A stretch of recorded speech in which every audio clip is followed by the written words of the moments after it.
जयंती मंगला काली भद्रकाली कपालिनी दुर्गा क्षमा शिवा धात्री स्वाहा स्वधा नमोस्तुते।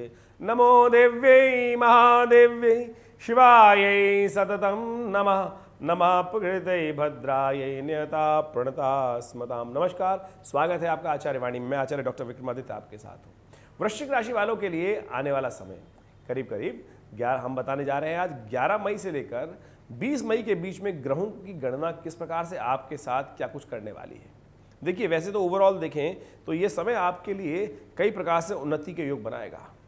ज़्यादातर समय आपके लिए अच्छा रहेगा और ख़ासतौर पर आपके सोचे हुए कार्य पूर्ण करने की व्यवस्था बना सकता है। परिवर्तन का समय है, परिवर्तन का लाभ आपको लेने का प्रयास करना चाहिए, लेकिन मंगल के कमज़ोर हो जाने के कारण से थोड़ी हिम्मत में कमी आती दिखाई दे रही है।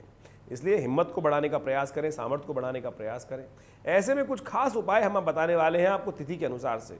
उन खास उपायों को उस दिन कर लेंगे तो बहुत अच्छा योग बन सकता है। जैसा कि हमने अपने कुछ अलग से वीडियो में वृश्चिक राशि वालों को समझाने का प्रयास किया था। देखिए, आपकी राशि के मालिक जो है मंगल हैं और मंगल कमज़ोर हो गए हैं सबसे ज़्यादा और भाग्य में जाके बैठ गए हैं और ऐसे में शनि के साथ षडाष्टक योग भी बना रहे हैं। तो ये पक्ष पहला खासतौर पर 10 दिन है जिसमें ये योग बन के आ रहा है। लेकिन चिंता की ज़रूरत नहीं है, कुछ खास दिन होते हैं जिनमें कुछ खास उपाय कर लिए जाएँ तो ये जो अशुभ योग हैं वो भी, ऐसा नहीं है कि सबके लिए अनिष्टकारी होता है, लेकिन जो उसको समझकर उसके अनुरूप कार्य कर लेते हैं उनके भाग्य जाग जाते हैं, उनके लिए कष्ट के योग नहीं बनते हैं। तो आप भी यदि उसके अनुरूप कार्य करेंगे तो हम जो उपाय बताएंगे उसको समझ के समझेंगे बहुत बढ़िया तरीके से और कर लेंगे तो अवश्य निश्चित मेरा दावा है कि आपके लिए शुभ योग अवश्य बनेंगे। तो सबसे पहले हम तिथि के अनुसार से बात कर लेते हैं। पहले बात कर लेते हैं 11 मई की। देखिए, 11 मई की गणना हम वृश्चिक राशि वालों के लिए समझें तो वृश्चिक राशि वालों आपकी राशि के अनुसार से दिखाई दे रहा है कि आपके लिए अच्छे योग हैं। बाहुबल के द्वारा आप कार्य कर सकते हैं क्योंकि शनि और विशेष तौर पर मंगल और चंद्रमा आमने सामने हैं। बस थोड़े से मंगल थोड़े वीक हैं गोचर में, तो उसका ध्यान रखने की ज़रूरत है। लेकिन फिर भी यदि आप शिव को साधने का प्रयास करेंगे तो आपके जीवन में कल्याण के योग बन सकते हैं। इस दिन बुध भी उदय होने जा रहे हैं और बुध उदय होने के कारण से आपके लिए थोड़ा सा कष्ट हो सकता है। आप थोड़े फक्कड़ हो सकते हैं, पैसे के मामले में थोड़े से बेपरवाह हो सकते हैं। तो देखिए, बेपरवाह हो जाएंगे तो सब कुछ समाप्त हो जाएगा, इसलिए बेपरवाह ना हो। क्योंकि बुध उदय होकर छठे भाव में कहा जाता है व्यक्ति को फक्कड़ से बना देते हैं। तो इस बात का ध्यान रखिएगा, बुध उदय होंगे थोड़े से पैसों के मामले में लापरवाह, अपने हिस्से को थोड़ा सा लात मत मारिएगा। कोशिश ये करें, थोड़ा बात करने का प्रयास करें, रास्ता बन सकता है, हिम्मत करने की ज़रूरत है। ऐसे में मंगल कमज़ोर है और आप लापरवाह हैं तो आपका हिस्सा कहीं और कोई ना ले जाए, कहीं इस बात का विशेष तौर पर ध्यान रखने का प्रयास करें। इसलिए मैंने कहा शिव का ध्यान करें, शिव की उपासना करें। देखिए, इस दिन एक बात का और ध्यान रखिएगा, भद्रा है, उस दिन गुरुवार है, षष्ठी है और भद्रा भी विद्यमान है। 11:28 से लेकर रात्रि में 10:17 तक रहेगी। तो ऐसे में ध्यान रखें कि कोई नया कार्य आरंभ मत कीजिएगा, अन्यथा उसमें कष्ट हो सकता है, आगे जाके आपको उसमें कुछ नुकसान होने के योग दिखाई दे सकते हैं। तो इसलिए इस समय में कुछ नया कार्य आरंभ नहीं करना चाहिए। वहीं 12 मई की हम बात करें तो वृश्चिक राशि वालों के लिए ग्रह योग दिखाते हैं कि खासतौर पर कुछ परिवर्तन का समय आ रहा है। केवल अपने साहस को जगाने का प्रयास करना है आपको। साहस, आपके केवल साहस से, देखिए आपके साहस से सब कुछ है। एक पुरानी कहावत है, हारिए ना हिम्मत बिसराइए ना राम। धर्म में आपका राहु मंगल ग्रह बैठे हुए हैं और वो भाग्य का खेल भी है। भाग्य को यदि मंगल के द्वारा सिद्ध कर लें, प्रशस्त कर लें तो बड़े लोगों से आपको सहायता मिल सकती है। इसलिए मंगल को ताकत देने की ज़रूरत है। शुक्रवार का अवसर है, सप्तमी तिथि विद्यमान है, कालाष्टमी है। तो वृश्चिक राशि वालों भगवान विशेष तौर पर कालाष्टमी का लाभ लेने का प्रयास कीजिए। ऐसे में यदि आप एक हनुमान चालीसा का पाठ करके कार्य आरंभ करेंगे तो बहुत शुभ रहेगा, कल्याणकारी योग बनेंगे। वहीं 13 मई की गणनाओं के अनुसार से दिखाई देता है कि उस दिन ग्रहों का परिवर्तन आपके लिए बड़ा अच्छा होता दिखाई दे रहा है। शनि और चंद्रमा की युति हो रही है गोचर में और ये विशेष तौर पर दिखा रही है कि आपको यदि मन को साधने का प्रयास करें, मन सध सकता है। और मन और विशेष तौर पर शनि अंतःकरण एक हो जाए तो सही प्रकार का इंट्यूशन आपको प्राप्त हो सकता है। देखिए, चंद्रमा मन है और शनि अंतःकरण है और ये दोनों का संयोग हो जाए। आमतौर पे क्या होता है कि मन कहीं और भाग रहा होता है, अंतःकरण बड़ा अजीब प्रकार का करने का काम ही नहीं कर रहा होता है। मन और अंतःकरण एक हो रहे हैं तो ये आपके लिए, और वहाँ पर अंतःकरण शुद्ध है, विशेष तौर पे शनि महाराज बहुत ही शुभ भाव में बैठे हुए हैं। बस आपको क्या करना है, उस आवाज़ को सुनना है कि कहीं दिशा में थोड़ा शांत बैठकर अपने आप को समझने का प्रयास करें। ईश्वरः सर्वभूतानां, कहा गया ना कि ईश्वर समस्त लोग व्यक्तियों में विद्यमान है, और उस ईश्वर से पूछ के, प्रश्न पूछकर कार्य करने का प्रयास करेंगे, इष्ट को साधने का प्रयास करेंगे तो कार्य सिद्धि हो सकती है। इस दिन विशेष तौर पर नौमी क्षय है, तो ये ठीक नहीं है। किसी भी तिथि का क्षय होना कुछ नए कार्य को आरंभ करने के लिए शुभ नहीं दिखाई देता। शनिवार का अवसर वैसे ही है, ऐसे में कोशिश ये करें पीपल के पास जाकर एक दिया प्रज्वलित कर दें, थोड़ा जल डाल दीजिए, कल्याण होगा। वहीं 14 मई के लिए ग्रहों की गणना दिखाती है कि विशेष तौर पर उस दिन कुछ नया आपके साथ होता दिखाई दे रहा है, कुछ नए लोगों से संपर्क सध सकता है और सफलता के योग बन सकते हैं। ऐसे में आपको छुट्टी का लाभ लेने का प्रयास करना चाहिए। केवल घर ना बैठे, लोगों से अच्छे से संपर्क साधने का प्रयास करें और वो आपके लिए उन्नति का योग बना सकता है। हो सके तो मंदिर में जाकर कुछ जरी वाले वस्त्र होते हैं ना, वो भगवान को अर्पित करने का प्रयास करें, आपके लिए कार्य सधने के योग बन पाएंगे। एक बात का ध्यान रखिएगा, सुबह तो अच्छी है, शाम के लिए आमतौर पर शुक्र रविवार का दिन है तो बहुत सारी नई चीज़ें, नए कॉन्ट्रैक्ट, नए कार्य करने का हम प्रयास करते हैं। देखिए आप इस बात का ध्यान रखिएगा, नई चीज़, नई गाड़ी, नया वस्त्र, नए लोगों के साथ बड़ा कार्य नया करना आपके लिए शुभ नहीं रहेगा। शाम को 3:43 के बाद तो उससे बचने का कार्य करना चाहिए। आप कोई बड़ी इन्वेस्टमेंट करना ठीक नहीं है, इसलिए उससे बचने का आपको अवश्य कार्य करना चाहिए। वहीं 15 तारीख की बात करें तो 15 तारीख को वृषभ संक्रांति है। सूर्य जो है वो वृषभ राशि में जा रहे हैं, यानी सूर्य अपना स्थान परिवर्तन कर रहे हैं, और ये स्थान परिवर्तन आपके लिए अच्छा रहेगा। स्वास्थ्य के दृष्टिकोण से तो डेफिनेटली अच्छा रहेगा। सूर्य आपके छठे भाव में चल रहे थे, वो आपको थोड़ा कष्ट देने के योग दे रहे थे, तो वृश्चिक राशि वालों ये परिवर्तन बहुत अच्छा है। बुध मार्गी होने के योग बना रहे हैं तो ये भी आपके लिए पॉजिटिव रहेगा, और चंद्रमा मीन राशि में आ रहे हैं तो ये भी आपके लिए अच्छा है। तो कई प्रकार के जो परिवर्तन हो रहे हैं ये आपके लिए सब है। उस दिन एकादशी भी है, अपरा एकादशी है। एकादशी विशेष तौर पर आप समझें कि एकादशी का जो योग बनता है वो विशेष तौर पर उस दिन भगवान विष्णु की आराधना अवश्य करने का प्रयास करना चाहिए। समस्त ग्रहों को ठीक करने के लिए भगवान का आशीर्वाद लेने का प्रयास करें। इस वक्त बृहस्पति और खासतौर पर जो और ग्रह हैं वो आपके लिए थोड़ा स्वास्थ्य के मामले में कष्ट देने के योग बना सकते हैं, तो ऐसे में थोड़ा स्वास्थ्य का ध्यान रखें तो वो अच्छा है। भगवान विष्णु के मंदिर में जाकर शालिग्राम जी को पंचामृत से स्नान कराकर उनका पंचामृत ग्रहण करने का प्रयास करें। पंचामृत 5 चीज़ों से मिला हुआ जो जल होता है, गंगा जल इत्यादि, तुलसी इत्यादि, चंदन, कपूर, कचरी इत्यादि, इन सब के द्वारा भगवान को अभिषेक कर शंख से तले हुए जल को खुद ग्रहण करने से कहा जाता है आदि व्याधि सब दूर हो जाती हैं। तो ग्रह योग दिखा रहे हैं किन मामलों में दिक्कत है तो उसको ग्रहण करने का प्रयास करें। कहा गया है ना, अकाल मृत्यु हरणम सर्वव्याधि विनाशनम विष्णु पादोत्कम पित्वा पुनर्जन्म न विद्यते। तो बिल्कुल क्या दवाई की जरूरत पड़ेगी, इस चीज़ को ग्रहण करने श्रद्धा के साथ कल्याणकारी योग बनेगा। 16 मई को ग्रहों की गणना जो दिखा रही है वो है उस दिन मधुसूदन द्वादशी और साथ साथ बुढ़वा मंगल। देखिए मैंने कार्यक्रम के आरंभ में आपको बताया था कि मंगल और शनि की षडाष्टक योग बन रहा है। ऐसे में जेठ के महीने में जितने भी मंगल पड़ते हैं वो बुढ़वा मंगल कहे जाते हैं, और हनुमान जी की कृपा प्राप्त करने के लिए, हनुमान जी को मनाने के लिए हम सब भगवान को मनाने का प्रयास करते हैं। और ये वो शुभ तिथि है कि जब हनुमान जी मान सकते हैं आपकी बात थोड़े से प्रयास से। और हमने आश्रम पर भी बड़ा सुंदर योग रखा है। इस दिन सुंदरकांड का सुंदर पाठ रखा है, शाम के समय सुंदरकांड का पाठ रहेगा, और सारे बुढ़वा मंगल यानी ज्येष्ठ में जितने भी मंगल आएंगे उन सब में हम इस सुंदर कार्यक्रम का आयोजन कर रहे हैं। आप भी उसमें सम्मिलित हो सकते हैं, और हनुमान मंगल की शांति के लिए यज्ञ भी रहेगा शाम को, तो उसमें भी सम्मिलित हो सकते हैं। बड़ा कल्याणकारी योग है। तो ऐसे में देखिए मंगल आपके लिए इस वक्त भाग्य में चल रहे हैं और भाग्य में कमजोर होकर चल रहे हैं, आपके लग्नेश है मंगल। ऐसे में मंगल को शक्ति देने की जरूरत है, तो इस सुंदर तिथि का उपयोग आप अवश्य करने का प्रयास करें तो आपके लिए कल्याणकारी योग बनेगा। इस दिन सर्वार्थ सिद्ध योग भी विद्यमान है। सुबह करीब करीब 5:34 से लेकर करीब करीब 8:15 तक ये योग रहेगा। तो कोई नया कार्य आरंभ करना है तो इस शुभ तिथि का आप उपयोग कर सकते हैं, कल्याणकारी योग बनेंगे।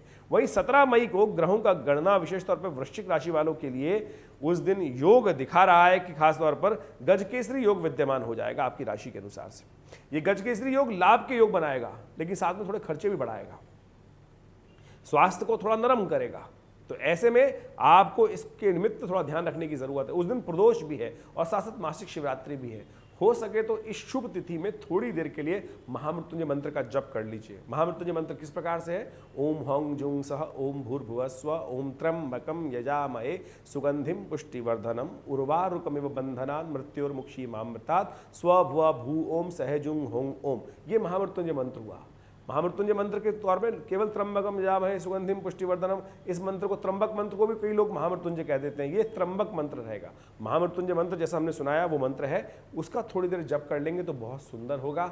आपके स्वास्थ्य में जो ग्रह थोड़े भारी चल रहे हैं उसको ठीक करने के लिए देखिए, शुभ मुहूर्त में यदि 1 घड़ी आधी से पुनियाद, बहुत थोड़ा से रूप समय में भी यदि भगवान का नाम ले लिया जाए, और प्रदोष काल में तो विशेष तौर पे अवश्य कीजिएगा। शाम को सूर्यास्त होने के बाद करीब 24 मिनट का जो समय वो प्रदोष काल के लिए सबसे समय अच्छा माना जाता है। वही समय है प्रदोष का दोष रहित काल, और शिवरात्रि भी है, रात्रि में मासिक शिवरात्रि।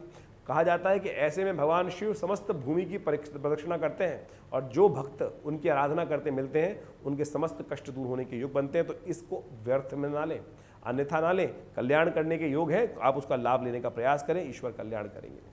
और ग्रहों का योग गजकेसरी योग बन रहा है तो उसका लाभ भी मिल जाएगा। स्वास्थ्य यदि ठीक रहेगा तो बस धन तो लाभ आ ही जाएगा। तो हम बात कर लेते हैं अगली राशि, अगली वृश्चिक राशि वालों के लिए 18 तारीख को कौन सा ग्रह योग बनने वाला है। देखिए 18 तारीख को बृहस्पतिवार है और साथ में दशमी तिथि है, चतुर्दशी तिथि है, और चतुर्दशी तिथि के साथ साथ भद्रा का योग भी बना हुआ है। भद्रा का योग सुबह केवल 10:03 तक है। इसके बाद कोई नया कार्य आरंभ करने के योग बनेंगे, लेकिन कोशिश ये कीजिएगा 10:03 तक कोई नया कार्य ना करें, उसके बाद आप लाभ ले सकते हैं। बहुत सारे लोग आपको ये बता रहे होंगे कि सर्वार्थ सिद्ध योग विद्यमान है उस दिन। सर्वार्थ सिद्ध योग तो देख लिया लेकिन भद्रा नहीं देखी, तो ये कहीं भी ठीक नहीं है। आधे मुहूर्त को देखकर कई लोग कार्य आरंभ कर देते हैं, तो हम आपको बता रहे हैं कि मुहूर्त में भी दोष है। जो सर्वार्थ सिद्ध योग सुबह सुबह विद्यमान है उसमें भद्रा काल है, तो इसलिए नया कार्य आरंभ करना ठीक नहीं है, इसको ध्यान रखते हुए कार्य करें। ग्रहों की गणना आज भी आपके अनुकूल है, केवल स्वास्थ्य का ध्यान रखते हुए कार्य करें।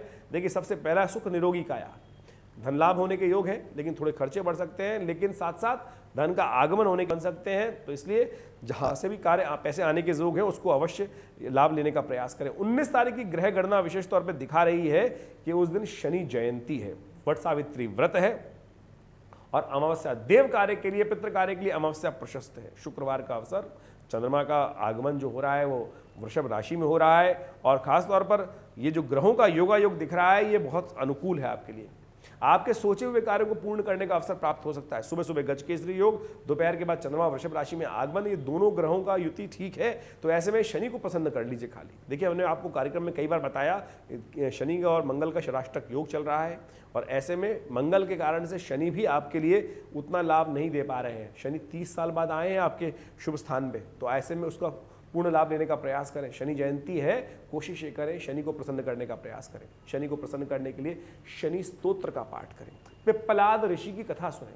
हमने आश्रम में आज के दिन खासतौर पे शनि जयंती के दिन सुंदर व्यवस्था करी है कि भविष्य पुराण के अनुसार से जो पिप्पलाद ऋषि की कथा है उसके द्वारा उस कथा का सुंदर आख्यान रखा है, साथ साथ पिप्पलाद ऋषि के मंत्र से यज्ञ रखा है, शनि स्तोत्र से यज्ञ रखा है, शनि के पूरी नामावली का यज्ञ रखा है, और साथ साथ में हनुमान चालीसा का 100 पाठ का सुंदर आयोजन किया है। आप सब भी उसमें सम्मिलित हो सकते हैं।